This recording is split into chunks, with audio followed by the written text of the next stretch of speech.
ГСП онлайн. Городские новости сейчас. В рамках недели студсовета в УГТУ прошел конкурс «Кухня студента». Мероприятие для УГТУ достаточно традиционное. Правда, в этом году формат несколько видоизменили. Для всех желающих поучаствовать были определенные правила – создать 2 блюда – горячий и десерт. К сладенькому, кстати, были дополнительные требования – изобразить на кулинарном шедевре логотип студенческого совета.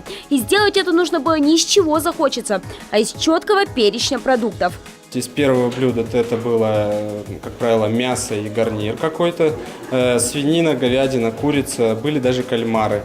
А из гарниров это овощи, а в десерте мы пытались внедрить какие-то фрукты. Ну где же студенты найдут кальмаров в своих холодильниках, особенно если живут в общежитии? Вот и первая команда «Папины бродяги» сразу выдала: в их холодильнике мышь повесилась, извольте отведать. Конечно же, это была шутка. В своем общежитии они нашли и мясо, и свежие овощи, и сыр, которым щедро присыпали свое горячее. Жаль, это не помогло им победить. Первое место заняла команда, состоящая исключительно из девушек – Алены, Надежды, Натальи и Татьяны. Им достались баллы для настоящего аукциона, на котором можно выкупить ценные призы.